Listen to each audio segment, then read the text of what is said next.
Script's a little different. Would you take roll, please, Terry Ann? Is it okay if we run the video first? Sure.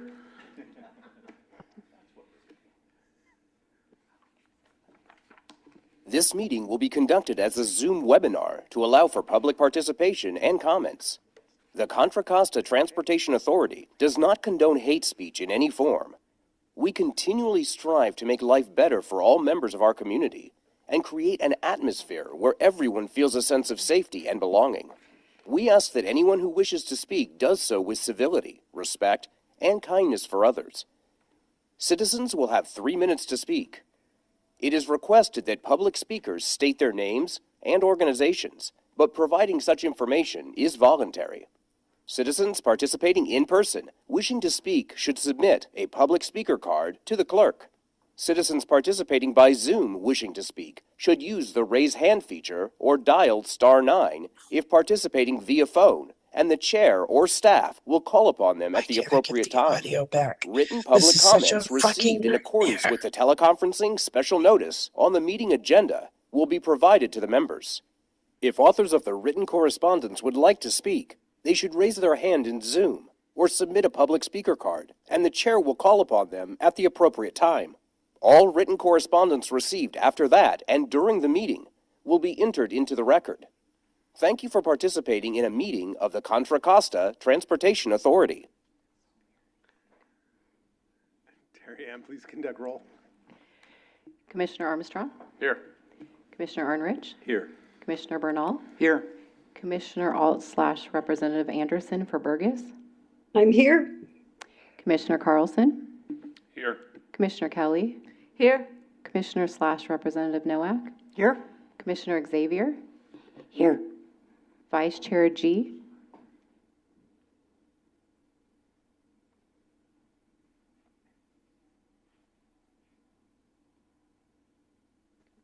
I'm here. Chair Meadows? Here. Thank you, Terry Ann. Representative Foley? Present. Okay, we do have a quorum. We have Commissioner Obringer and Representative Worth absent. Thank you, Terry Ann. Next item is Pledge of Allegiance. If you could all stand. I pledge allegiance to the flag of the United States of America and to the republic for which it stands, one nation, under God, indivisible, with liberty and justice for all.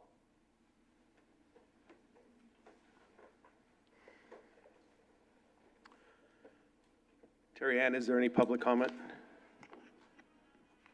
We have not received any public comment, written or verbal. Thank you. Item 4, presentations, seeing none. Consent calendar. Is there any public comment on consent calendar? We have received no public comment. Is there a motion? So moved. Second. Could you call roll, please? Commissioner Alt Anderson? Aye. Commissioner Armstrong? Yes. Commissioner Arnrich? Yes. Commissioner Bernal? Yes. Commissioner Carlson? Yes. Commissioner Kelly? Yes. Commissioner Nowak? Yes. Commissioner Xavier? Aye. Vice Chair G? Aye. Chair Meadows? Aye. Motion passes unanimously with Commissioner Obringer absent. Thank you. Regular calendar items. Item 8, Administration and Projects Committee regular item, which is a public hearing. 1, introduction. The first item from the Administration and Projects Committee is an action item requiring a public hearing to be presented by Brian Kellner on the fiscal year 25-26 proposed budget for the Authority and Congestion Management Agency, which includes a report on the status of vacancies and recruitment and retention efforts in compliance with Assembly Bill 2561. After staff's presentation and commissioner comments, I will open public hearing. Good evening, Chair and Commissioners. I am Brian Kelleher, the Chief Financial Officer. I'm here to present the proposed budget for fiscal year 2025-2026. As we go to prepare the budget, we couldn't do this without the help of all the members in the finance department as well as all of the other departments. We go through the staffing, we work with all the individual departments, and we try and allocate the employee charges across all the departments based off of the amount of work that they're projecting to do in the next fiscal year.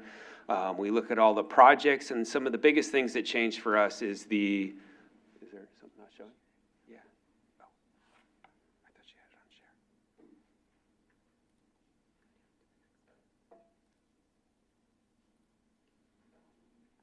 Sorry about that. And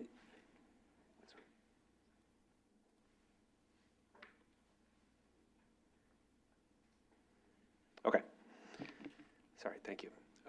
And so we go through, and one of the biggest changes from year to year is usually in the project section. It's the timing of projects. It's either in the different phases of the construction project, and there's a lot of different changes that happen for the planning section, depending on certain. CTP is a good example of what we're doing, and so most of the things will be pretty consistent year to year because a lot of the things we do is return to source. And speaking of return to source, our first item on there is sales tax revenues. As we look at our individual sales tax revenues and we work with HDL, and you'll see something in another presentation from Hisham, due to some of the different things that have happened in the last couple of years or the last year in the economy, our projections for this year is going to stay at $120 million for 25-26. Right now, we're looking to do about 119 and a half for the 24-25 year. So we're really close to the budget of $120 million. And so we feel $120 million for next year is a good starting point for CCTA. And as we look at the external funding sources, and something that we've said over the number of years, it's usually a 3-to-1 funding. So with a lot of our projects that we're doing and a lot of different studies that we do, we use the Measure J funds to do the initial study, and then we go out and seek many different grants. And so those numbers will change based on the individual projects that we have. It's never a loss of funding. We haven't lost any funding. It's just the timing of all the different projects and investments. And so in our investment income, we're really lucky, or we're getting about 4% return on our funds right now. And so we're projecting to be about $4.8 million for next year on investment. The other sources is an accumulation of Measure J money. As we started Measure J and we started collecting in 2009, each individual of the 29 different categories that we have, we start putting money away into that individual checkbook. And so as we work with other cities and agencies to deliver these projects, it becomes a time of when we're going to do the work. And so when we do some of the work in your individual cities or in the county, it's usually a larger lump sum. It's not 1 year of money. And so we're using other sources, which is years of accumulated resources. Non-Measure J projects, those are grant funded 100%, and some of it's funded by the individual cities where the work is being done as well. And so year over year, you can see we're going from $204 million to $203 million. And so that's about a $1 million change year to year. And as we discussed on sales tax, our peak year was 2023. We had about $123.5 million. And then as you can see, we saw about a 1.5% and a 1.4% in the next following years, and it's kind of flat for FY26. Capital projects, again, the funding on the federal, state, and local types of money is listed in there. We went through and we put the staff report together. We put a lot of that information in there. So I thought just this quick table to kind of show year-to-year differences. And again, it's all based off the individual projects that we're working on. But again, we're going to get we're projecting to do about $28.2 million. Also in the planning and CMA funding, we have federal surface transportation. That pays for some of our federalized contracts, and it also pays for a lot of staff and benefits as well for those individual departments and the employees that work on those projects in the CMA function as well as the planning department. Contributions from local agencies for streetlight. So we have a $480,000 subscription approximately, and other cities that subscribe to it are going to pay $200,000. And then so CCTA covers the other $280,000, and we will seek reimbursement through MTC for that $280,000 as part of our STIP funding of about $1 million in there. And then also motor vehicle surcharge for the TFCA program, we have about $1.6 million that's allocated to individual city projects. And then contributions from GoMentum, it's an annual $500,000 commitment per the agreement. And then City of San Ramon, as we're wrapping up the Iron Horse Trail, it's about $1.1 million left on the funding that's out there. And I understand that's going to probably open up in the next month or two. And so when we look at Measure J capital projects, we look at all of the funding. We have about $38 million in expenditures for each individual category. It's 1 through 9, which is the Caldecott Tunnel through the Richmond Parkway. The largest project that we're budgeting for next year is the I-680 corridor. That's about $19 million, and you can see the different funding sources allocated in there. And so the $7.9 million in the far right-hand corner, that is what's going to be funded by Measure J for those particular projects in next fiscal year. So of the $38 million, and you add in the $28 million of external funding sources, the Measure J is projected to spend about $10 million. And then I have the light green in there is the budgeted expenditures on completed capital projects, is PMO consultant oversight for the delivery of strategic plan and Measure J projects. And so we have an agreement with AMG, and when we have task orders to go out and do some project delivery, do some studies, just for helping us deliver the projects and programs that we have existing, anything that can't be allocated to a specific department or program or a capital project is all part of the overhead for the delivery, and that's projected to be about $1 million for next fiscal year. Again, the capital improvement projects for Measure J. Now we're adding in the sub-regional projects, the countywide capital maintenance and programs. This is what makes up the 42.5% of the return of the sales tax money that we get. You can see that there's some changes on the individual projects in there. Again, the largest one is the 680 corridor, sees about an increase of about $6 million. The I-80 corridor is an increase of about $5.7 million. And then the sub-regional projects. What I'd like to do is just put in some of the bigger numbers that are in there in the sub-regional projects, because that might not be something that you hear about often. The Norris Canyon Barrier is about $600,000 for next year. And then the Diablo Road Trail is about $2 million, and then we also have some BART improvements, $2 million for some next-gen fare gates. And then we get to the programs department, and that's usually it's the return to source allocation of percentages based on the Measure J expenditure plan, ferry service, bus services, TLC, ped bike, commute alternatives, and that's a decrease of about $27.7 million. And again, it's the timing of the projects and the budget and the delivery that we're expecting when we work with the individual cities on the TLC and the ped bike programs. The return to source is a 20%. That's going to be about $24 million. And then again, another decrease in there is the San Ramon Iron Horse Trail Overcrossing project is $1 million budgeted. And again, we had a lot of construction costs. It was part of the TLC and the ped bike. It was part of the overcrossing, and so that was part of the large decrease that's in there for the program section.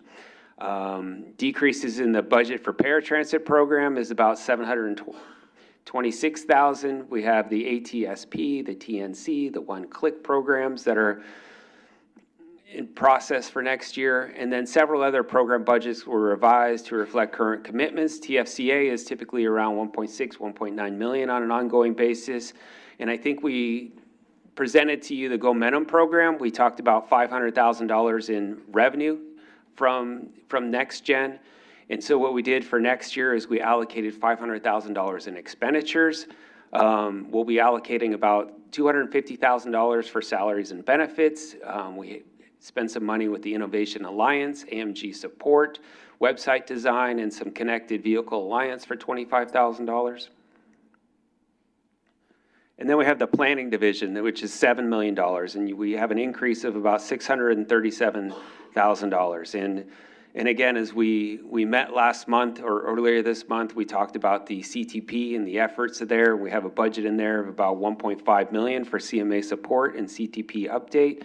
Regional planning task is about $400,000. Big data is $480,000. That's the streetlight program. Corridor planning is about $100,000, fiber optics, and there's some other VMT mitigation, small contracts that we have in there. And so we also receive external money for salaries and benefits for state planning and program and monitoring. And so I believe that's going to be about $584,000.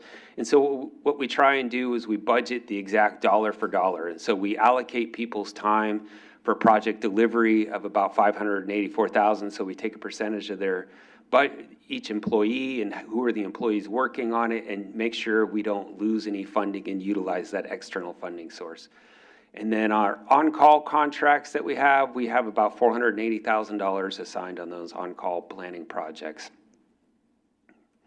Several contracts and studies are funded by grant and local revenues. We have OBAG 3 studies and action plans, a budget of $1.5 million.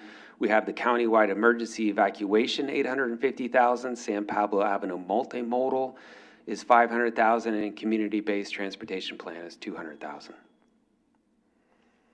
Administrative benefits and costs is going down $2.3 million, and that's a huge decrease. And if you guys recall, in February of 2025, I came to the board and we paid down $2.4 million on the pension. And so that is pretty much the change from year to year. And so Measure J has an increase in staff of 27 positions, increased property lease. When we redid the lease and redid the tenant improvements here, we were able to defer, or we got 7 months free rent, and so that expired. And so in the next year, you're going to have an increase in rent because we're paying 12 months. And so that'll increase our budget about $300,000. We have $65,000 of an increase for staff development. We've decreased some of our professional services, about $250,000. And then we also decreased about $40,000 for information systems replacement. We replaced several computers and had to do some other different things during the tenant improvements in the new lease. Debt service is about $43 million. $28 million is for principal, $14.5 million. Again, we refinanced last year, and the next time we're going to refinance is in 2027. So I'll be back to see you at the end of 2026 so we can do the same thing and hopefully save some money. Authority salaries and benefits is about $8.7 million. It's increasing about $1 million. Again, it's because we're adding positions.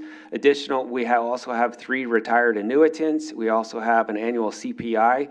So we take the year-to-year change in CPI in December of every year, and then when we do the new fiscal year, we increase our salaries by 2.4% for CPI. Recruitment efforts are underway for the 2 vacant positions of Director of Programs and Programs Manager. One thing I like to do is highlight the annual PERS employer rate. We do have very low pension liabilities. We just made the payment as we discussed, and we have a small agency. I keep repeating myself, but a lot of you have police and fire if you're not contracting out. And with those larger employees and different things and paying for police and fire, you're going to have contribution rates that are 17, 18, 19%. And so for CCTA, it's 11.94%. And the PEPRA employees, it's 7.9%. And then the employees pay their portion as well.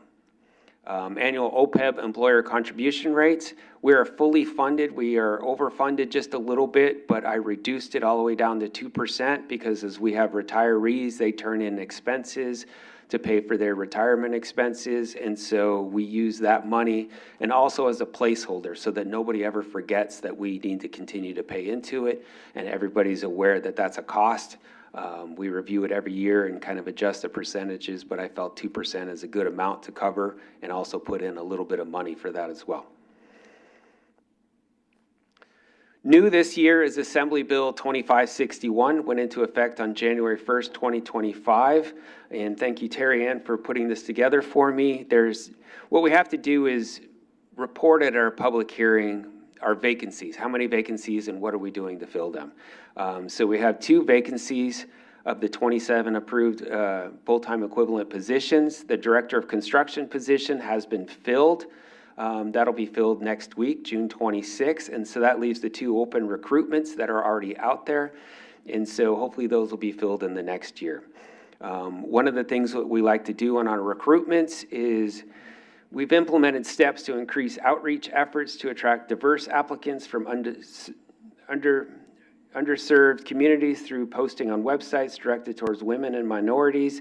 We also have identified in the hiring process that would require changes to policies and procedures. CCTA wants to be the place to be and be the employer of choice. And I think it's a great opportunity for people to come to work for CCTA.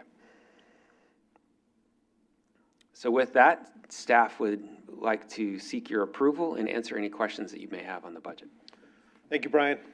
Is there any questions of staff from the authority board? Commissioner Kelly? Yes, Brian, thank you very much, and thank you again for paying down that pension liability. I mean, it's great to know that we're almost entirely fully funded, and we're a little overfunded on the OPEB. All our cities, do struggle with that. So this looks like a pretty good budget. But a question as I was going through it, are there any funds that give you concern, any funding issues you're keeping your eye on? One thing as CFO, and part of my job is to ensure that we stay fiscally responsible and make you aware of any concerns that I have. There's no major concerns, but as I look at the cash account for all the different funds, we have 29 different programs and some external special funds that we have. Cash balance is one, and so the one that sticks out the most to me is probably the FER fund. We have some guaranteed returns on the FER fund, but currently there's a negative cash balance of about $5.5 million because of, we had the lawsuit that we paid through there, and so we have some also have some contracts and other things that are there, but there is a fiscal plan for it to be repaid in several years. When I look at some other negative cash balances, the Momentum Fund has a negative cash balance, and we've discussed that at the board before. Our plan is to continue over the next several years to seek additional funds from NextGen and try and mitigate. There was some initial startup costs that we had in the first year of about $1 million. And the timing on some of the revenue that we were to receive hasn't happened, it kind of deferred. And so we only received one payment of part of that $500,000 for last year. They were going to pay us in 4 quarters, but it will be caught up in future years. And so that's another fund that particularly has a negative cash balance. The other one that we track a lot that we really didn't talk about is the staff costs on the 1%. We mentioned we're about 90.95% of the 1%. We have 27 employees. It's increased from 18. I think as sales tax revenues go up, and I think as we seek external grant funds for some staff, that would be something that we would continue, to monitor, something I monitor on a regular basis. The planning, 3%, and admin costs, we get 3% for that. And so that's another one we track a lot. And so I know this is a lot of information, I apologize, but it's something we look at a lot in, our debt service, and we try and look at other funding things and savings opportunities. And we look to change our investments to try and get a little extra money on our investments as well, because that's a good way to add to our bottom line some revenue. But Yeah. other than that, I think that's about it. So thank you for that. And I was wondering, if we exceed the 1% on administrative costs, I mean, does a red light go off? What happens? Yes, I think. The fire department runs in or something? Yeah, and so we've talked about this at the board before. It's kind of a lot like the projects division. And so when we adopted Measure J, we had 29 different categories, and we have that 1%. And so we've never used the 1%, and we've never hit 95%. We're always about 72, 75, 78, maybe 82%, 0.82 of the 1%, in some years. And so it's got up to that number, but we have all those years of savings. And so there's quite a substantial amount of savings in previous years. And so it's something that we're keeping as a reserve, keeping as a savings. And so what we'd want to do is if we really got up to that 1% and it wasn't like a one-time thing, I think we would make some different decisions, and Tim and I would spend some time talking about, allocation of staff. We're also working on some allocation of staff in the next fiscal year. And so what's really important to us, and we've been asking all of the employees to do, is make sure we're finding grants that allows CCTA to pay for itself. And it's making sure that we're allocating and we're not just subsidizing all of the projects and programs that we're doing. Okay, and so we could use some of the grants then for our staff time, and that would be very, very helpful. Help allocate out that. Yeah, okay. On the FER fund, I do keep an eye on that. I mean, I think the last time you reported, it was down to about 1.4 million. Hopefully, that will be added to in time.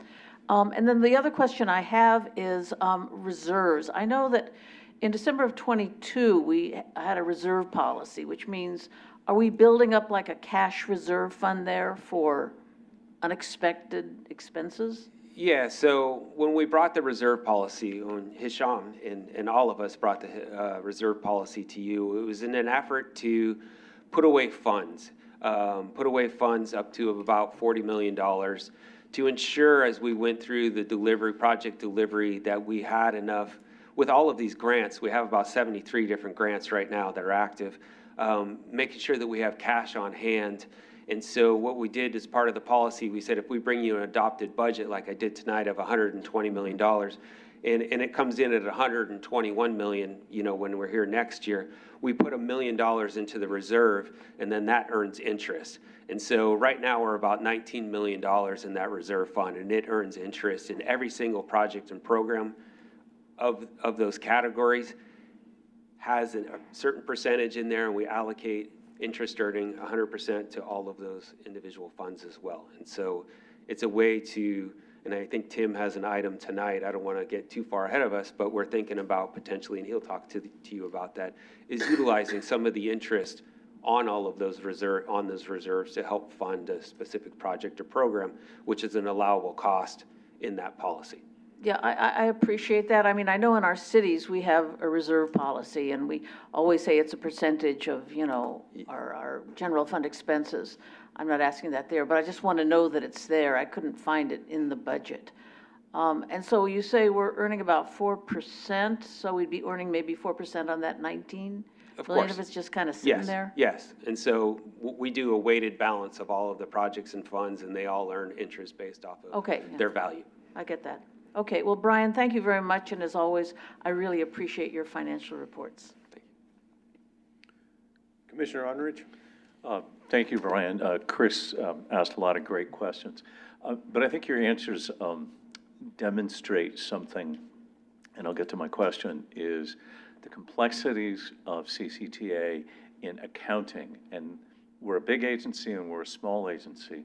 Big agencies don't do a good job accounting for every dollar, really making sure where did our employee, what did they work on, and make sure those cost accountings.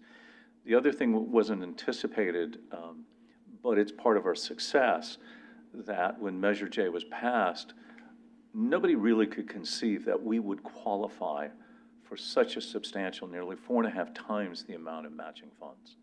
So what was a $2 billion measure became $6.5, $7.5 billion.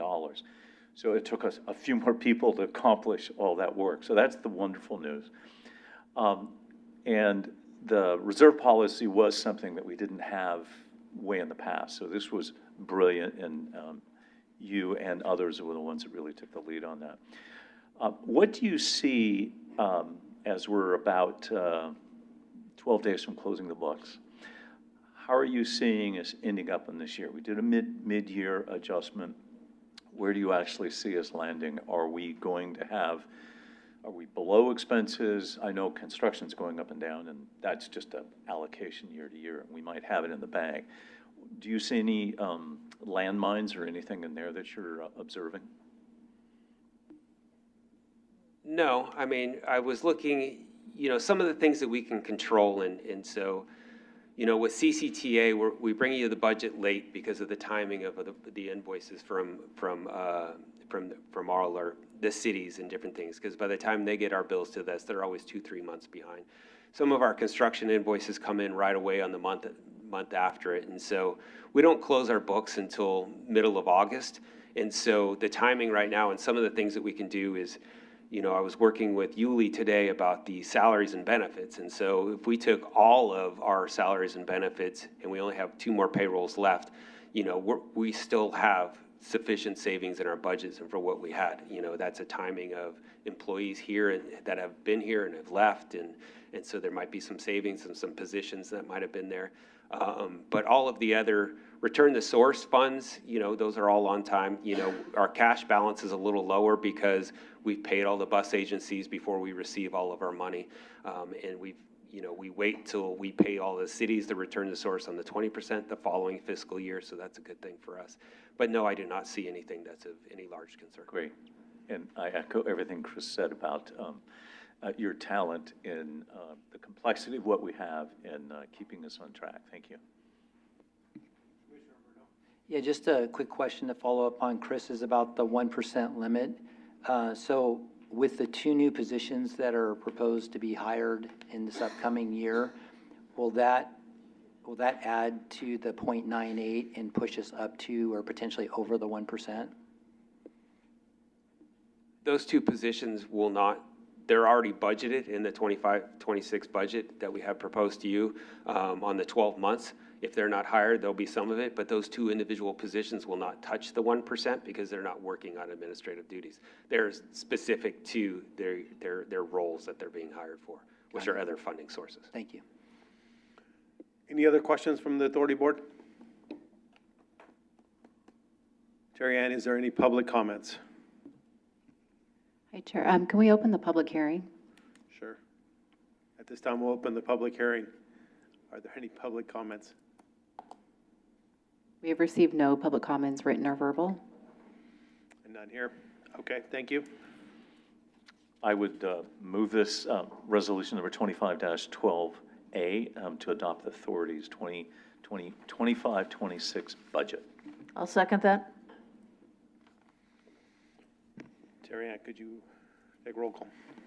Commissioner Alt Anderson, Aye. Commissioner Armstrong, Yes.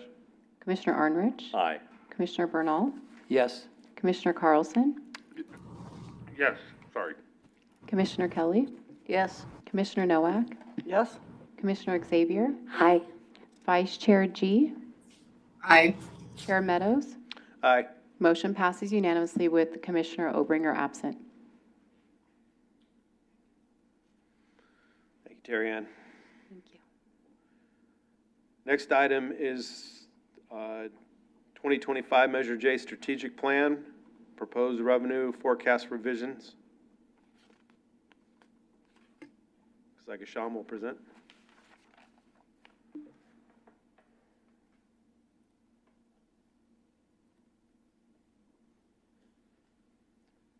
Thank you, Mr. Chairman. Good evening, everybody. Hisham Raimi, Director of Programming at CCTA. I'm here to ask you to approve revised revenue forecast for the development of the 2025 strategic plan, given the changes in our economic conditions at this point. So I do have a short PowerPoint presentation just to bring you up to speed.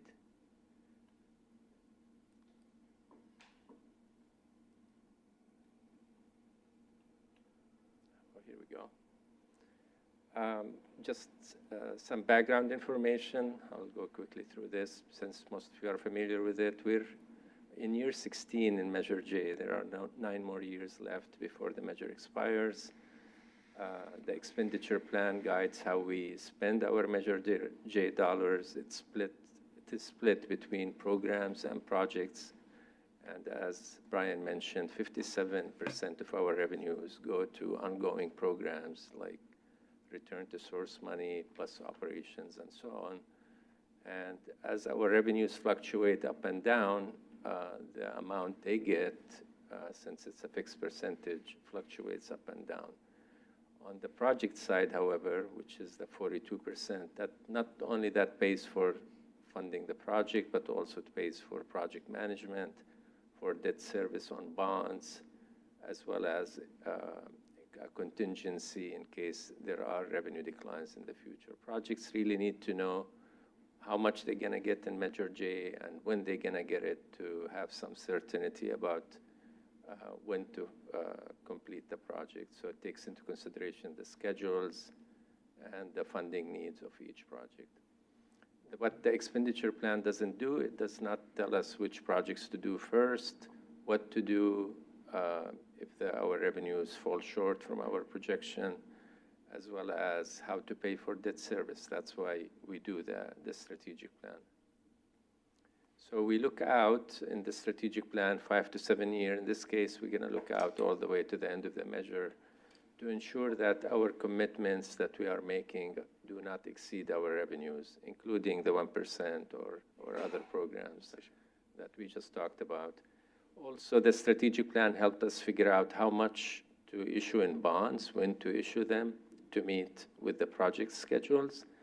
And because the board here adopted a policy to accelerate the project delivery, at this point, we issued all the bonds, and pretty much 95% of all the programmed money for capital project in Measure J in the strategic plan have already been spent. We delivered most of the projects in the strategic plan, except for a few which have funding shortfalls.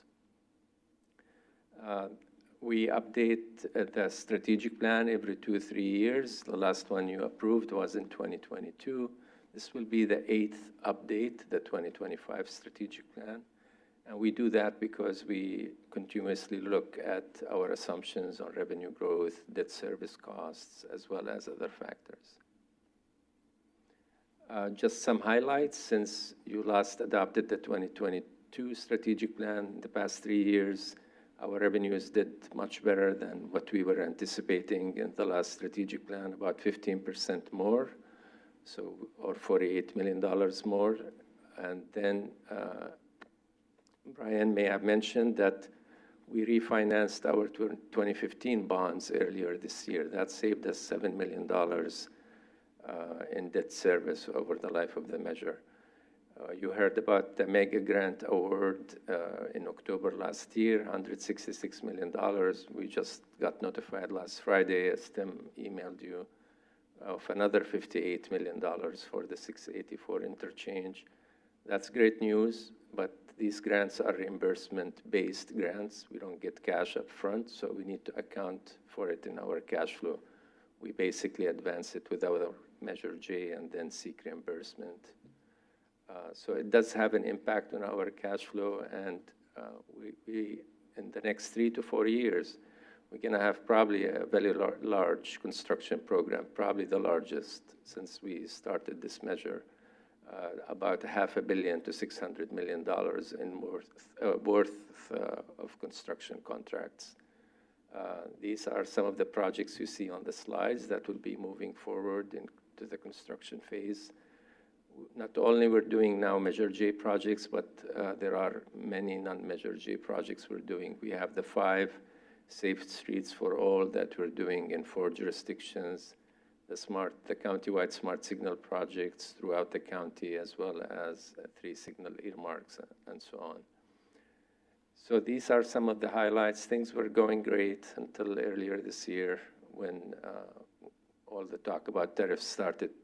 And then we basically figured we really need to relook at our assumptions on the revenues. So we came to you in September last year to ask you to approve the revenue forecast based on what HDL prepared. So I'm going to show you what you already approved in September and what the revisions are in the next few slides. But before that, I mentioned the last 3 years were great. You know, this table just shows you how much we collected compared to what we are projecting and the difference, $48 million. This is great because in case we have downturns in the future, at least the last 3 years were better than what we're projecting. The next slide shows you what our sales tax revenue did since 2004 when the voters approved Measure J. Measure J didn't really start until 2009 when Measure C expired. We started when, after the 2008 Great Recession took place.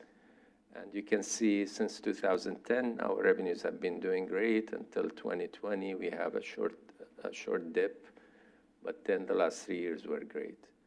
And the red line you see here is what was assumed in the 2022 strategic plan, and the solid black line is the baseline that you approved in September. It assumes an average growth rate for the future of 2.65% per year on average. And we show the conservative and the optimistic scenarios just for your information. But you did approve the solid black line, and you can see here how the lines tighten with the revised forecast from HDL. They pretty much resemble what we were assuming in the 22 strategic plan, just even though we are lowering the forecast to 2% per year, we're still anticipating more revenues than the 22 strategic plan. If you like to look at numbers, this is the original forecast. If you look under the baseline column, which what you approved, we were thinking we're going to have about $134 million more than what we were assumed in the 22 strategic plan. Right now, with the revised forecast, it'll be about $60 million more. Still higher, fortunately, but not as high. With what this translates into is probably we're going to have about $30 to $35 million in actual additional programming capacity in the 2025 strategic plan for capital project. Remember the split 57-42, so about 42% of that plus the savings from the debt service and other projects, it will amount to about $30 to $35 million in additional programming capacity. And given how large our construction program is anticipated to be in the next 3 years, 500 to 600 million, that's about only 5 to 6% of that number. And I think we will be recommending that you put it in a construction reserves in the different sub-regions just to deal with issues like the claim we had on 684 and so on. So we will be going to the RTPCs, but before that, this is just a summary of what we're asking you to do today is to adopt the revised baseline. And again, we will be looking at our revenue forecast every time we update the strategic plan, or sooner if economic conditions change dramatically. So we will be going to the RTPCs in July and September with this information, seeking their input, and we will come with a final draft in December of this year. With that, I'll be happy to answer any questions. Are there any questions of Hisham?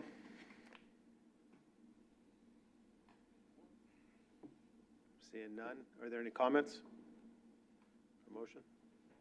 Public comment. Public comment. We've received no public comment, written or verbal. Thanks. Commissioner Kelly? Yeah, Hisham, always, thank you very much for keeping an eye on these finances and on our projects and programming and everything. Really, really appreciate it.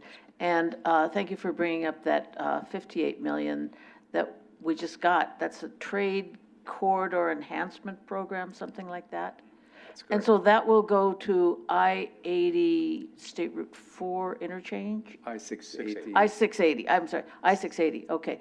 And then what programs there will it be? They all have funny numbers. Oh, you mean which phase? Well, there's an A and a B, and there's a, Which phase? I'm sorry, phase, yeah, which phase? That's a great question. There are 5 phases in this project. We finished phase 3 Doesn't make a couple of sense, years by the way. ago. Where's phase So the 1? next phases are 2A and 4. 2A and 4, okay, so we don't do it in order, we just pick whatever Yeah, seems most It's suitable. because it's so expensive and it's really based on benefit as well as available funding. Okay. So Phase 2A is the direct connector from southbound 680 to eastbound 4.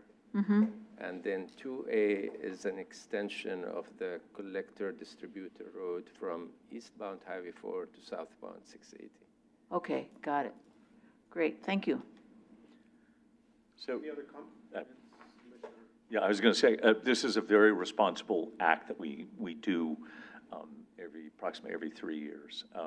Right timing, we have been spot on over time. We've never overspent, so this is just one of those steps. And with that, I would make the motion to accept the staff recommendation. Is there a second? Second by Xavier. Terry Ann, could you call roll? Commissioner Hall Anderson, Aye. Commissioner Armstrong, Yes. Commissioner Arnrich, Aye. Commissioner Bernal, Yes. Commissioner Carlson, Yes. Commissioner Kelly, Yes? Commissioner Nowak, Yes. Commissioner Xavier, Aye. Vice Chair G, Yes. Chair Meadows. Aye. Motion passes unanimously with Commissioner Obringer absent. Thank you, Terry Ann. Our next item is recommendation to rebrand Contra Costa Transportation Authority with a redesigned Boulder logo. Lindy.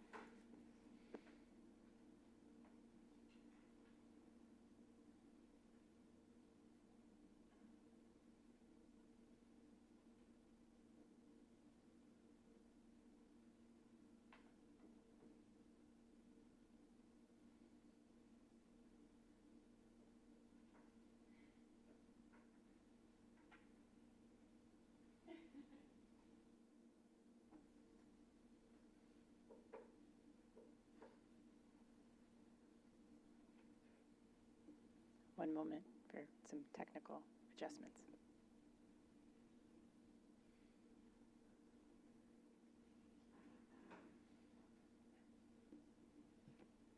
Thank you, Chair Meadows, Commissioners. I am excited to be here tonight to bring forward a presentation on brand strategy and to ask you all to pass a new updated Boulder CCTA logo this evening. You'll notice that the presentation before you is somewhat simple, and I wanted to just quickly comment on that. The previous slides that you'll generally see presented up here are actually part of the branding. They're part of the Style Guide Followed Branding PowerPoint presentation. And so in putting together tonight's PowerPoint presentation, I intentionally kept it very simple and unbranded so that you all could hopefully concentrate on the visuals in front of you, but also in recognition that it seemed silly to use old branding with new branding materials. So first, I wanted to talk quickly about brand strategy. So CCTA's brand is generally known, and I will show it to you quickly so that we have it in front of us as we talk about it, is generally known for its little circular emblem and Contra Costa Transportation Authority written beside it. You can see here, when you look at other logos from similar agencies, that there has been an emphasis in the last few years really emphasizing the acronym and an emphasis on bolding. We are really the only logo that has a very thin font of our name and the only logo that uses undercase lettering, which is somewhat unique. I also want to emphasize that a lot of these logos are really interested in negative space, and we're really getting creative with how they concentrated on the T. Both San Francisco and VTA really emphasize a logo that is concentrated on T, and Solano Transportation Authority as well, though they do theirs through coloring versus negative space. Our logo, however, current logo, does not do that and hasn't had as much of an emphasis on the transportation element of us. Instead, it has mostly used that little bug or emblem that is that sort of circle next to it. I will mention, as I appreciate Commissioner Arnrich has shared with everyone at the board at a previous meeting, that when you generally look at our logo up on a board with many others, it is quite hard to find. It tends to get a little lost. And that was part of what prompted this whole conversation. We recognized that our brand hadn't been updated in some time. There hadn't been many conversations about why the brand was what the brand was. But really the struggle was it was hard to see and hard to notice, particularly from large distances or long distances. For example, on a freeway, when this emblem is put on a sign, it's not very eye-catching or easy to see. And we met with many of you who gave us the feedback that you were open to and willing to consider an updated Boulder logo, which set us on a path to really thinking about brand strategy and beginning to look at what a redesign process would be. So first, we started with that understanding the why, right? CCTA does a lot in our community, but it's not always easy for us to communicate about what we do because we do so much of it in partnership. And so when we do have the opportunity to have our name out there, we want it to be clear, easy to find, and really associated with the work that we're doing, primarily transportation-related work. So we felt like the why was sort of obvious. We wanted to make it easier for folks to know who CCTA was and to associate the things that we were doing in the community with our organization. The process for redesign was two-phased. We started with a task order with a firm called Circle Point. They did a wonderful brand analysis for us where they actually did some internal work and focus groups here. We did an external focus group as well as a survey just to get a sense of what folks thought of our brand. Overall, we were correct in assuming that very few knew who we were, but I will share that those that did generally had positive things to say and a pretty accurate understanding of our work, which is good to know. We did find internally that folks had some thoughts and recommendations. One of those that came up was just emphasizing how often we refer to ourselves as CCTA, and you'll see that reflected in the brand coming forward. Externally, we heard folks say that they really thought of us as funders and planners, but they didn't necessarily understand what we did out in the community on an everyday basis. And it felt important for us to think about that as we sort of followed the rest of the redesign process. So that first phase concluded with an analysis that suggested that we do pursue a redesign, that our logo was not currently representing us, and that we could be served by something that was, again, easier to notice, bolder, and better represented the work that we did. We then issued a second task order to go into the design phase. We did that with a firm called Circle Point, who worked really well with us. They actually presented around 30 different logo designs, talked to us a lot about what we liked or didn't like in the process. We then proceeded to narrow that down to about 4 designs, talked about that internally and presented it through a survey to staff for their input. We then narrowed it down to 2, did a small focus group, again with some other stakeholders, to get some sense of those 2 designs, and eventually narrowed it down to 1. I'm gonna go through some more information about that process in future slides. So the goals for rebranding were really to enhance public recognition, reflect our modern values and strategies, improve consistency, and we'll talk a lot about that when I get to sub-brands, but one of the things we definitely struggled with as an agency and as the Transportation Authority was that we created a lot of programs or were part of a lot of programs, but didn't necessarily tie those programs back to the work of CCTA. And then lastly, we wanted to strengthen engagement, make it easier for folks to know when they were providing feedback that they were providing feedback to us here at CCTA and that they associated that with us and our branding. We also talked a lot, both in the brand strategy and in the design process, about our messaging. What did we want to say to the public, and did we want this brand to communicate? And these were 4 things that came up quite consistently. We want to be seen as effective, knowledgeable, innovative, and fiscally responsible. We want folks to see this and associate us with those things. I recognize that it's hard for a logo to stand up and say this, but it was helpful as we were looking at other designs and thinking through the design to associate our design with other brands who had similar messaging and were trying to communicate similar things. So when we talked about design direction, we reviewed a few elements of our voice, similar to our messaging, wanting to communicate that we're trustworthy, that we're experts, that we deliver on our promises, that we have a global view, but that we're also energetic, exciting, and bold. These were some of the brands that we looked at. You'll notice some similarities. There's a boldness to the actual logo itself. Also, there's a preference for font here, so we tend to rely on the sans serif fonts here. Also, there's movement in most of these, right? We wanted to be able to communicate through our logo that part of what we do does have to do with movement and mobility. And all of these logos do that in one way or another. Perhaps Crate & Barrel being the exception. I am just a big fan. So here I am excited to present our proposed redesign, the proposed bolder logo for CCTA. A few things I want to point out about this. Again, we are using a bolder font. Hopefully your eye is gravitating to that blue T, so we are emphasizing transportation and the work that we do there. I'll talk a little bit more as we go on in the presentation about those lines in the T. But one of the things that we like about it is that it's very versatile. What those lines mean can really be communicated in many different ways. Lastly, we include in the logo the Contra Costa Transportation Authority's full name so that we can continue to communicate who we are and go by our legal name.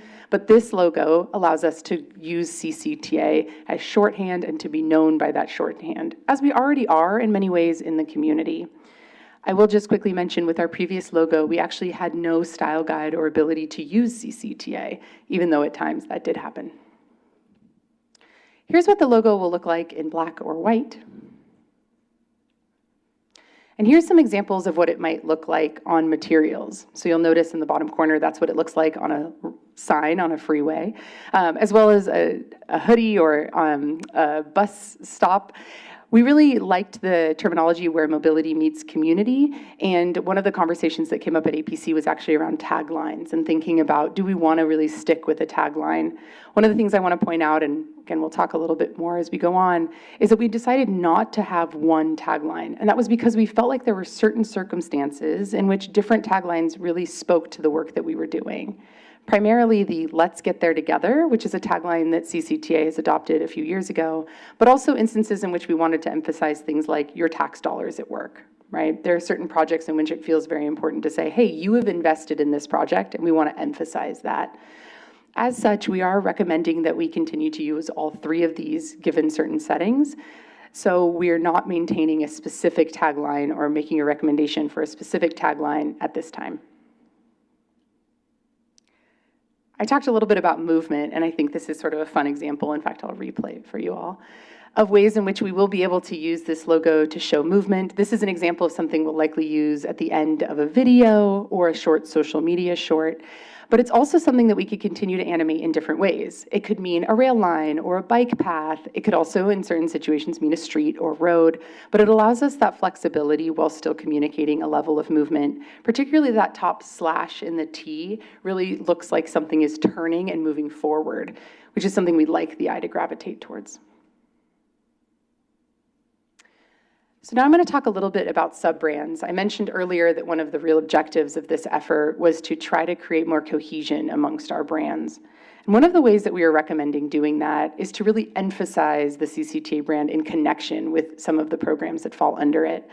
So here you can see using this powered by CCTA with our other sub-brands. Now these are all sub-brands that are owned here at CCTA. They are brands that we created or were a part of creating and are primarily funding. There's obviously other exceptions that we'll talk a little bit more about when we get to branding guidelines, where we are a partner in, but maybe they are not brands that we fully own.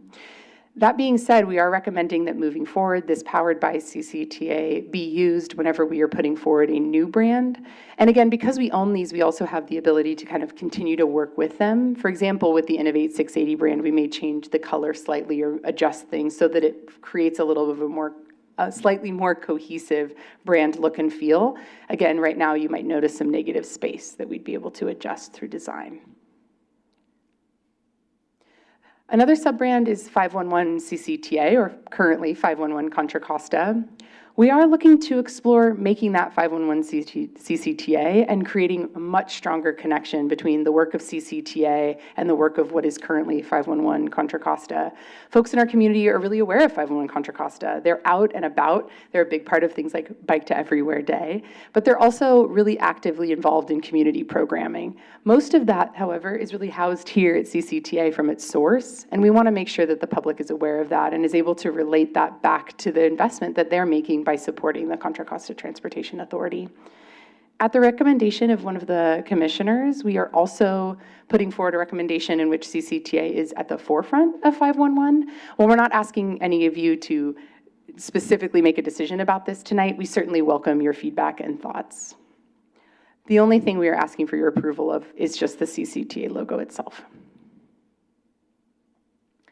Lastly, I want to highlight that your board packet did include proposed branding guidelines that included some branding guidelines for funding recipients, including our cities. There's already guidelines that have been put forward to these folks in the past. This is just making it a little clearer for staff as they go to write contracts and agreements, MOUs. Makes it easier for them to just sort of draw on some language we've already put forward for them.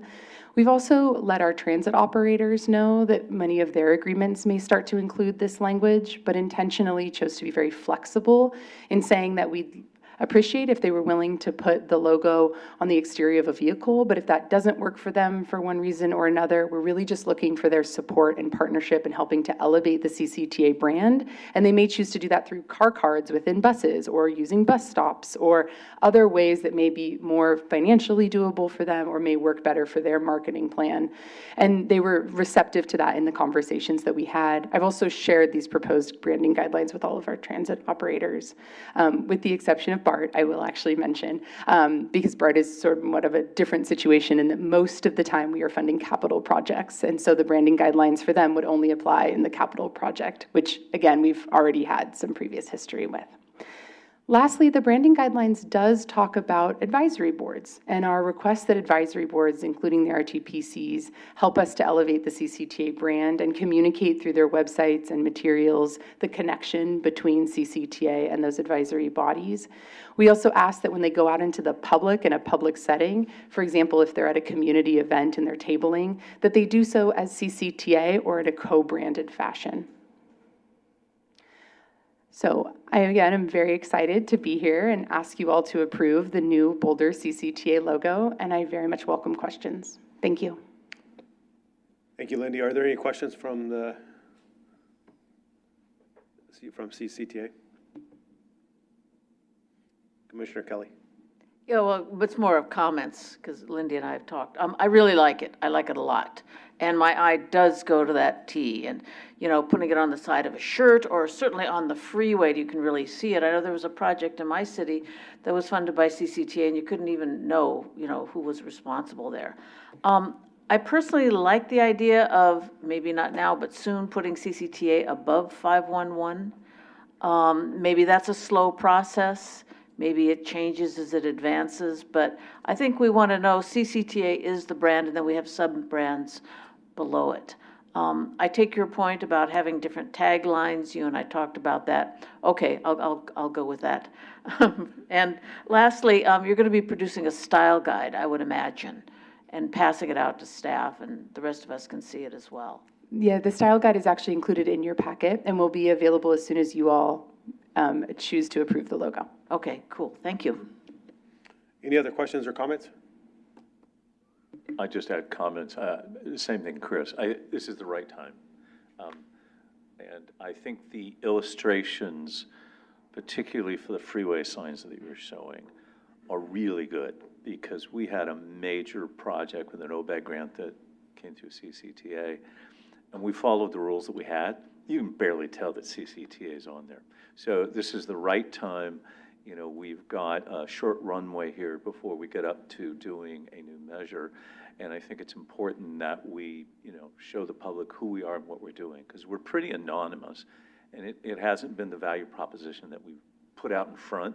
We put our projects and our success. We need to do all three things. We need to put our name out there with us. So, Lindy, thank you and the team who did this. And the guidelines look great. And you should have, as staff, the freedom to do as you see fit. Because, you know, we see it in one way, and we'd all have our own opinion. But the fact is, what you've outlined and all the suggestions, those ought to be your suggestions. Go with those. And if you have other ones that you need to do that you haven't thought of, you know, I would suggest, you know, go with it. So, well done. Commissioner Xavier. I agree with everybody. I've been thinking about this since our meeting at the beginning of the month. I think about it a lot of the time. And I think it's just perfect. Any other questions, comments?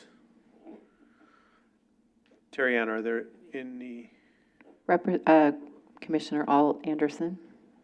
Hi. So I just want to say thank you to you, Lindy. I really, when I was going through the packet, I really had not been aware that we were moving in this direction. And I was sort of with trepidation thinking, uh-oh, what's it going to look like when I got to the big reveal in the packet? But really, it's beautiful. And it really does capture both sort of that, the roadway with the bold CCTA. I think for a lot of reasons, as has been articulated by others, it is a really good time to push that out, to get that logo, get that identification of CCTA. So I'm very supportive of the direction you're moving with it. So thank you for all of your work. Any other questions or comments? Public comments? We have no public comment, written or verbal. Thank you. Is there a motion? Yeah, I'll move approval of the new branding for CCTA. Second. Could you conduct roll, please, Terry Ann? Commissioner Alt Anderson, Aye. Commissioner Armstrong, Yes.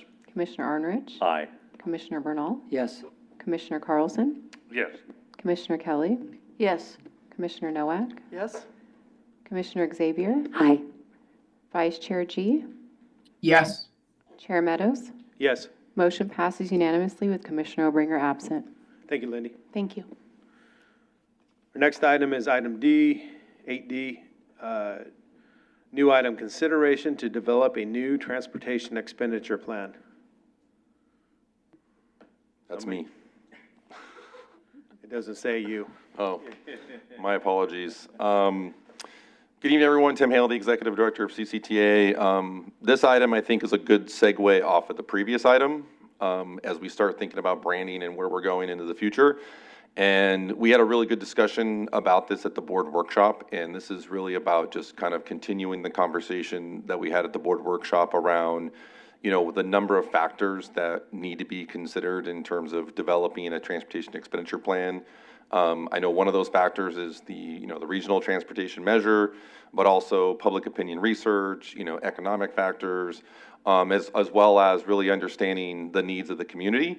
And so all of that takes a lot of strategy. It also takes a lot of time to really develop a really thoughtful and intentional plan that takes a lot of input in terms of public engagement, communication, outreach, both with the community as well as with the elected officials, as well as with the cities and the city managers. And so basically what in the staff report that I present to you is, this is not an action item. This is really just seeking your input and guidance on moving forward with the development of a transportation expenditure plan.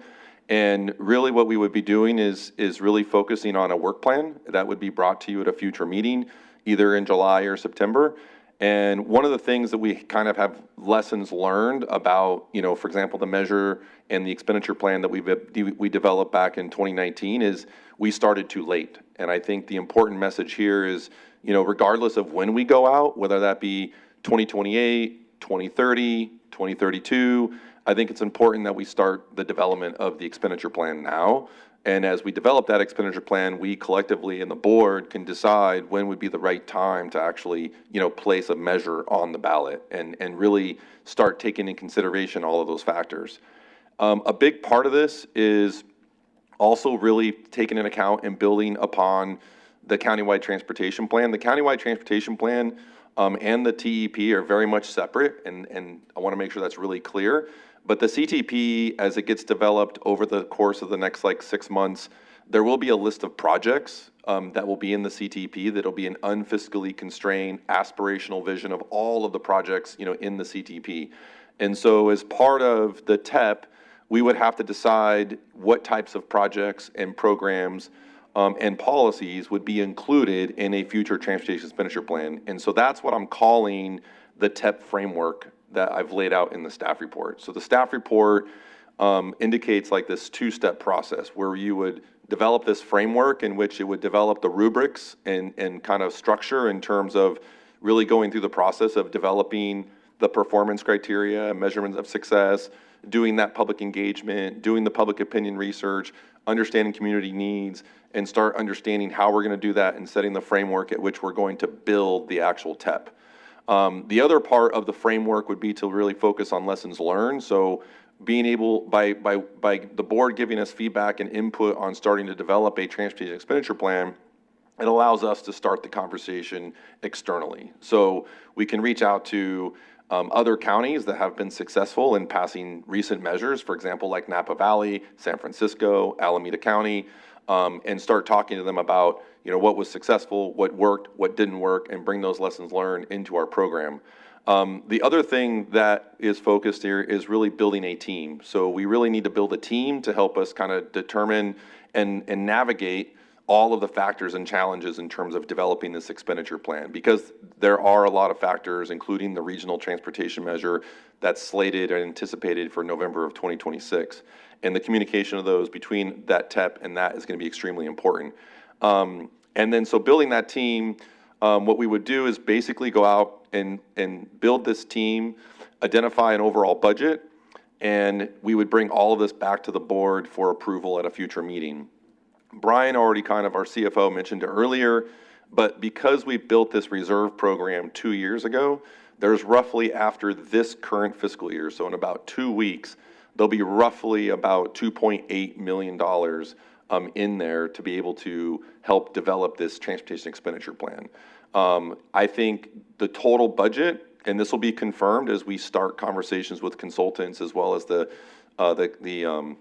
county recorder's office, but it would be about roughly about $5 million. And that $5 million would be to place it on the ballot as well as develop a transportation expenditure plan. Again, we'll seek proposals, talk with consultants, but roughly, I'm anticipating roughly about a $2.5 million cost to develop the expenditure plan, do all the communication engagement over the next like 2 years. And the goal is, once we finish this framework, which I'm anticipating to be done by early next year, then we would actually start the TEP development, and that would occur basically through all of 2026 and even into 2027.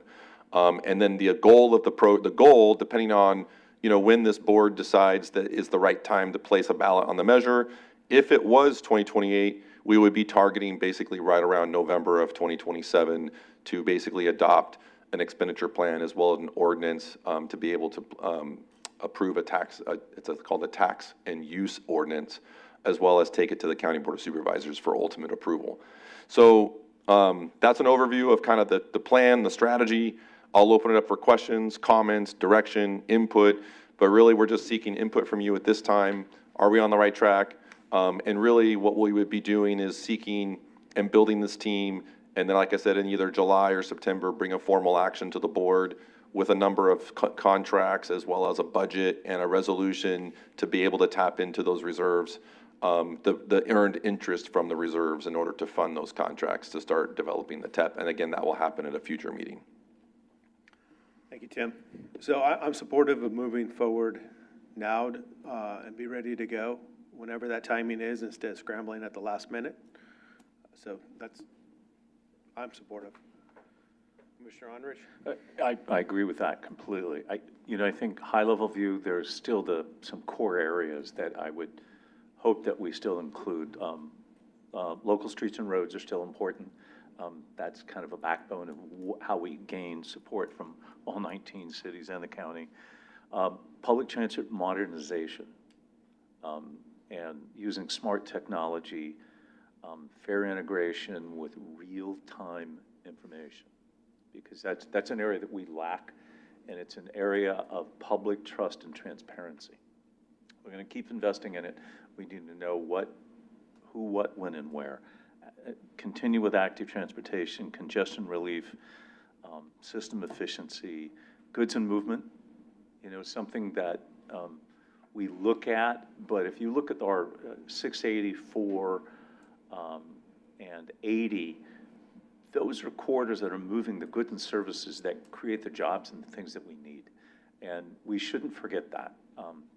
We have a tendency to think about that single driver as the issue, but in fact, we got to make sure that everything is being looked at that.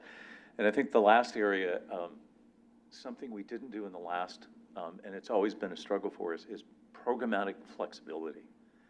And what that means is that there is a certain amount of money that is for the future. We don't know what all 20 years from now, or 25 years from now, what kinds of solutions and tools are we going to have, and trying to handcuff those people who will be sitting in our seats even 20 years from now or 10 years. Let's put some program flexibility. I don't think it needs to be, half the measure, but there's some amount of money that should be there so that the board here has the flexibility to reach out and grab a solution and implement it in the future. But otherwise, I agree. Best timing, let's do it. Commissioner Kelly? Yes, thank you. So as we've talked about just sort of informally, this will be a renewal measure. So that's easier to pass than an additional one. And of course, the MTC measure will affect when we put something out. but I want to be really, really practical. I'd like to see a measure that the voters will vote for. And so when we go and talk to people, it's not, do you like this or do you like that, but would you vote for this?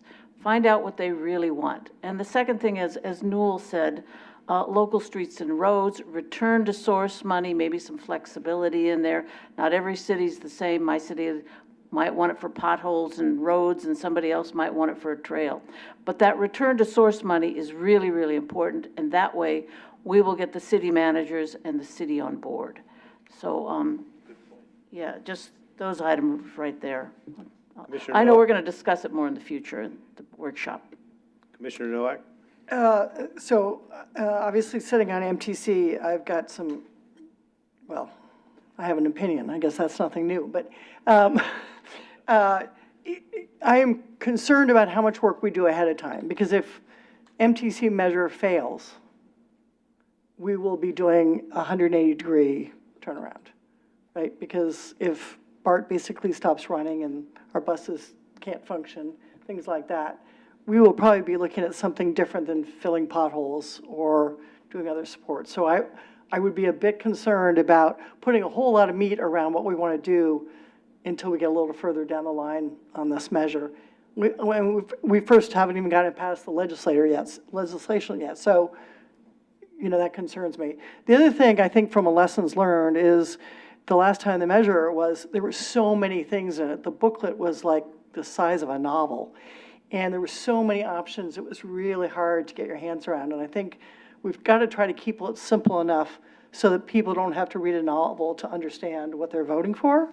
It's got to be a bit simpler, a bit direct, and not, you know, like a nickel for this person here, a nickel for that person there, because it just gets out of control, and you just don't think of anything, enough money going to anything to be substantive. So those are just a couple of my concerns, and I don't mind us starting now, but we have so many uncertain times ahead of us. You know, our mega grant's not finalized. You know, we don't know what the federal government's going to do with funding for us for the next 3 years. And we have no idea how much transit will even be around come next year.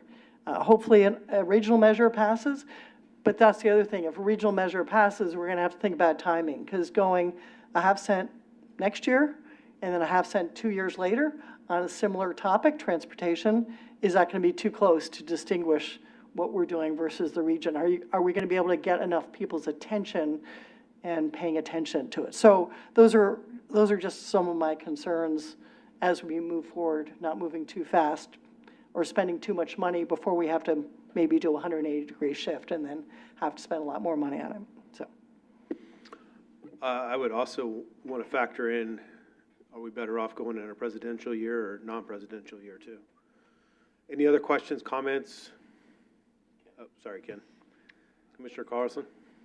Ms. Chair here brought me into the conversation, all cheery and sunshiny.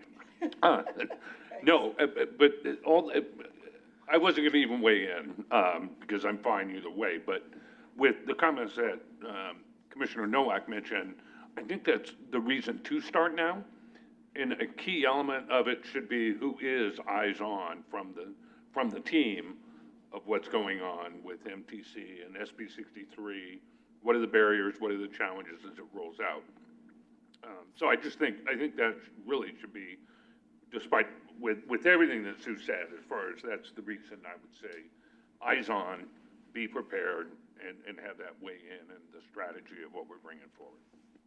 Commissioner Arnrich? I would just add 2 quick points. One, Tim and I did get a commitment from one of our local state legislators to carry a bill for us, provided it's a renewal only. And they were very happy to do that. Secondly, plan for the future and pivot as you need to. But if you don't plan, you don't accomplish anything. So I get the caution, but we have to do what we have to do. And if we're waiting for somebody else, you know, the world will be what it is when we get to that point. So I'm just saying the flip side is let's continue to go ahead and do what we do for our voters. And if things change and something doesn't pass that affects us, then we have to accommodate that. But let's go forward. Commissioner Burnell? Yeah, say just make sure that we're gauging the voters early and often. So incrementally as we're going along, make sure that we're resonating with what the people are going to vote for. So that means maybe doing a little bit more polling than less, and just making sure that along the way we have confidence in the ultimate plan we come up with. Vice Chair Gee?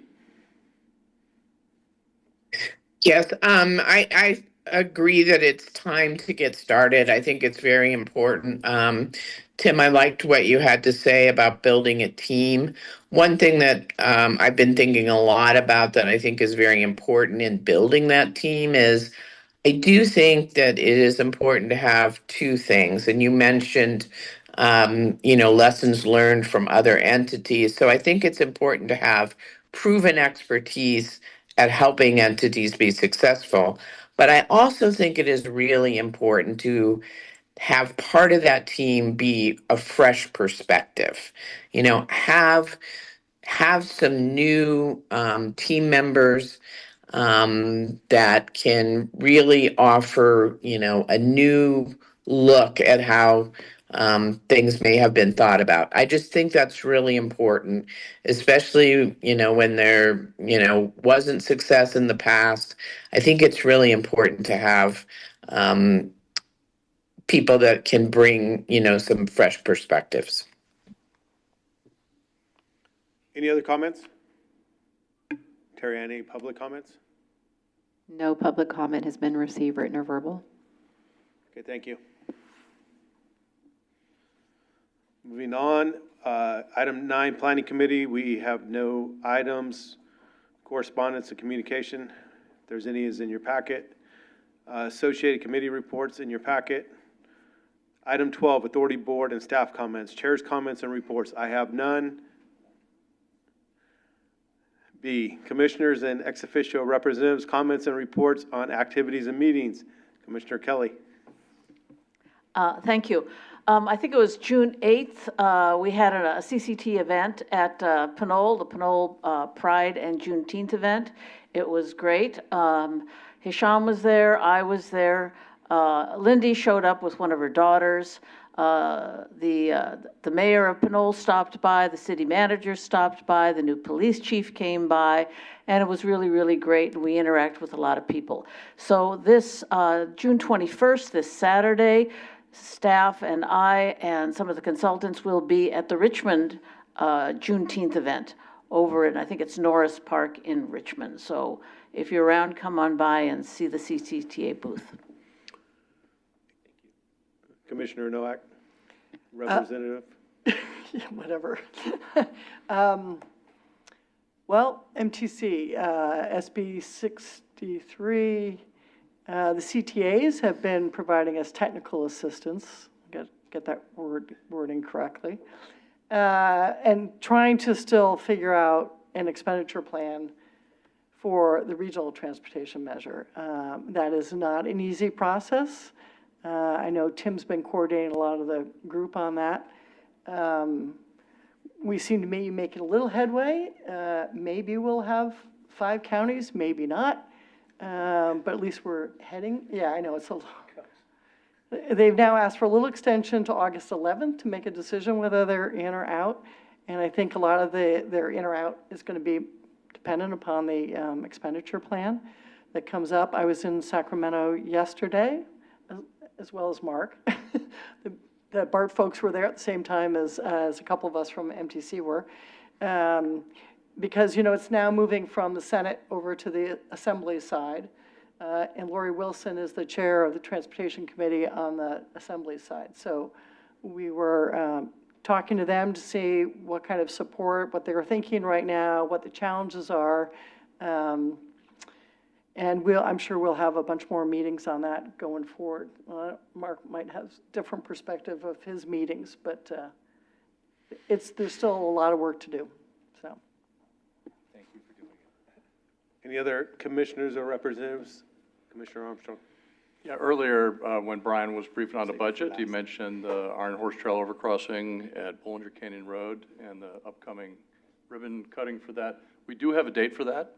It's July 19th, and tentatively at 10 o'clock. We may kick off something a little bit sooner than that, but more information to follow on that. But we're pretty excited about that. July 19th, ribbon cutting for the Iron Horse Trail, Bollinger Canyon overcrossing. So, and I'll just say congratulations also on the other news we heard about the $58 million. That's really exciting for the Highway 4 project. So great job there. That's it. Any other commissioner comments? Representative Foley? Thank you, Chair Meadows. Two things. Quickly, thank you to my friends and colleagues here at the CCTA board for attending our ribbon cutting for the new fair gates here in Pleasant Hill. It was greatly appreciated to see all of my friends there. And thank you for being. I did, yeah. I elevated you above Desanya. Anyway. But thank you for being there to support us, but also thank you for being a funding partner. That is greatly appreciated. 50 stations total we got in the system, 38 are done, 3 are in progress. We got 9 remaining. We're going to be 3 months ahead of schedule in getting this done. So it'll be done by September of this year. So it'd be nice to say it's done in the summer. Second thing, as Sue mentioned, I was up in Sacramento yesterday with the entire BART board and labor to meet with a bunch of Assembly folks, as well as Senate or Assembly Chair Lori Wilson. All of the meetings were very positive, so I think we're moving in the right direction. And then last but not least, track renewal this weekend in the area. So we're going to have bus bridges between Walnut Creek, Pleasant Hill, and Concord. Just plan accordingly as we're doing some track renewal. Thank you very much. Thank you. Tim, your report? Well, I got like 4 things knocked off the list, so thank you very much. Appreciate it. So yeah, thank you to the board for attending the board workshop. So I thought that was very valuable. I thought we had some really good discussions. I know staff feels like we've got a lot of great input and direction from all of you at the board workshop. We will be developing an actual summary of what we heard, and we'll be getting that out to the board. We do that with all the board workshop, make sure everyone is there, that it's documented and something that we can go back to.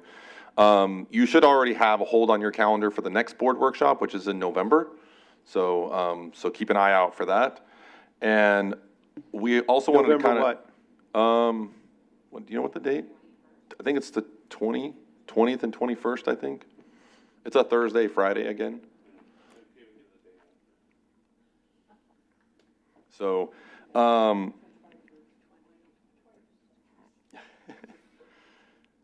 and then I just wanted to mention that the community event series is up and running, as Commissioner Kelly mentioned. So we were at the Pleasant Hill Art and Wine Festival, and then also at the Pinole event. And I think we have some more events coming up, as Commissioner Kelly mentioned, this week. So we're getting the ball rolling, and then we have some more events coming up in the fall. So thank you to all the board, for taking the time and attending those events. I think it's important for you all to take the time to be there, particularly as we start doing more public facing, particularly based on the conversation that we just previously had.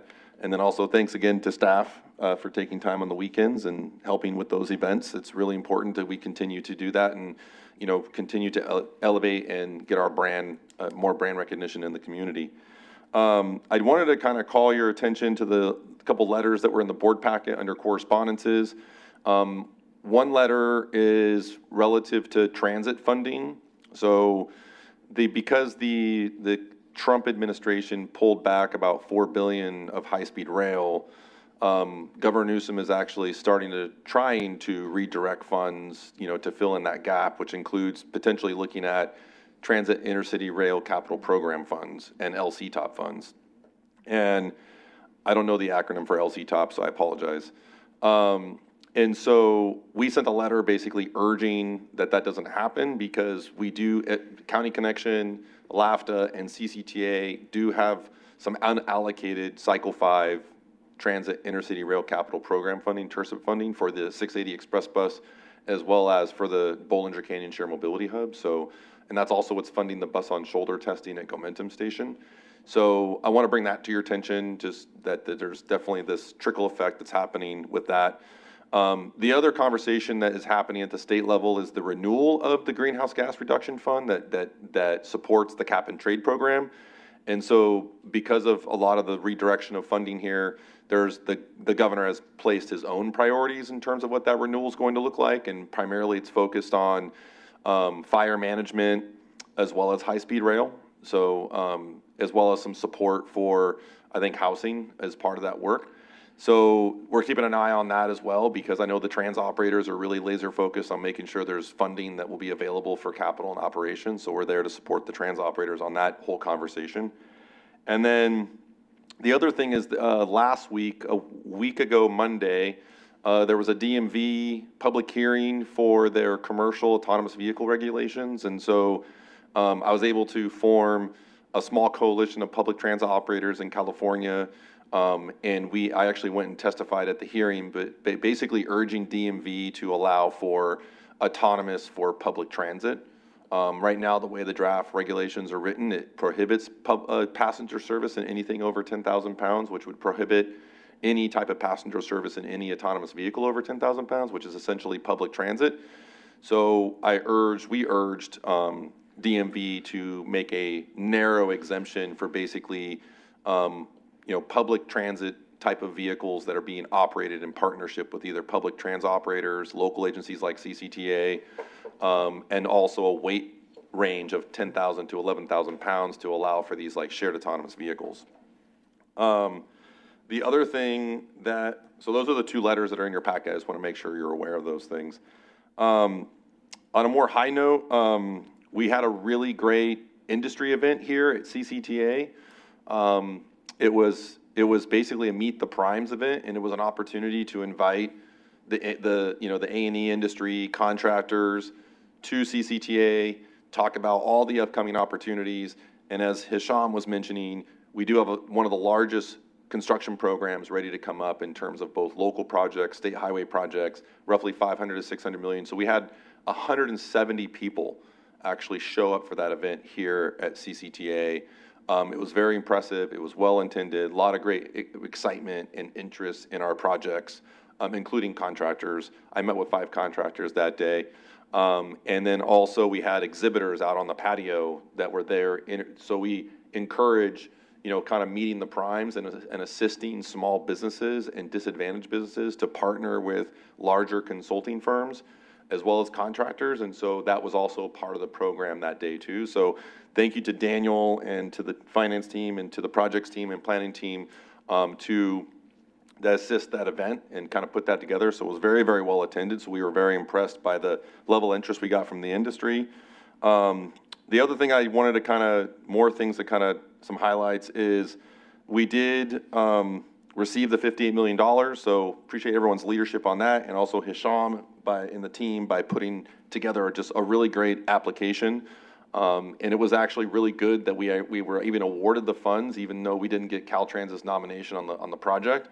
And that's a long story. Happy to talk about that later. But and that's only because this particular project, which is solely focused on safety, doesn't really align well with the new Caltrans systems investment strategy process, where they've identified priorities of their own in terms of how to fund and select projects for future SB1 funding. So, and I know our team has a lot to say about the CSIS process and how Caltrans is selecting projects in the future. I also wanted to kind of mention, me and Lindy attended several meetings on virtual meetings relative to DC. And there's going to be a lot happening, I think, on the Hill in DC in the next 6 months relative to autonomous vehicles, which we're highly tracking and looking at. We're anticipating some congressional legislation coming out in the next couple weeks that'll ultimately go into the reauthorization. NHTSA has already announced some streamlining of the Part 5.5 exemption, which is essentially exemptions for purpose-built vehicles like the HOLON shuttle and like the shared autonomous vehicles, to be able to get certified and be able to get publicly on the road without any like OEM exemptions. And then also NHTSA is developing a whole brand new AV regulatory framework. And so NHTSA specifically, and Chief Counsel NHTSA specifically reached out to CCTA to get input on that autonomous vehicle framework that they're looking at just based on our leadership nationally in the space. So I just want to kind of share that with you. So based on that, I know the team, Ryan and Jack, have had some great conversations with Rossmore and Bishop Branch, and we'll be kind of bringing that stuff to you here in the future. But essentially, Rossmore has asked CCTA to step in to help with managing their transportation for the entire community. And so we'll be bringing that forward to CCTA board for talk about it. So we've received a letter of interest, and we'll be bringing that letter of interest to the board probably next month to continue that conversation. And this is really an expansion of what we're already providing there relative to the Ollie shuttles, and they're willing to kind of pay for it also. So it's really stepping in that role and becoming this transportation manager and services, and be able to support that community, and similar to Bishop Ranch. The other thing is we received an award. So I went to the California Transportation Foundation, which I am the chair of this year. This is this is the Active Transportation Project of the Year Award. It was awarded to CCTA for the McCollum pedestrian overcrossing. So excited about that. So I want to make sure everyone's aware of that. Let's give a big hand. There we go. And then a couple of things on my list is we are hiring a director of programs and program manager that's out on the streets. And this is really key to CCTA because the board and everyone committed to hiring someone at CCTA staff committed to accessible transportation. And so we're out there hiring. So if you know anybody, please send them our way. We did post it on social media. So if you're willing to kind of repost it in your network, that would be great as well. And then just today, there was a new Caltrans director announced. So Tony DeVeris was the Caltrans director. He now works as the executive director for Alameda County Transportation Commission. And so Dina El Twanzi, who is the current District 4 Caltrans district director in the Bay Area, has now been appointed as the actual director of Caltrans for the state. And so, and we have an excellent relationship with Dina, so it's really good. So that was announced today as well. That's it. That's all I got. I wanted to make sure we got to at least 7:30. I know. 7:37. Thank you, Tim. Calendar items in your packet. At this point, we will adjourn to the next regular meeting proposed for July 16th at 6 p.m. Thank you. And just really quick, off topic, Glideways has an event on July 2nd, and I sent an email to all of you today about it. So RSVP at the link at the email. And you can go to Glideways' new facility at Richmond and experience the new Glideways facility.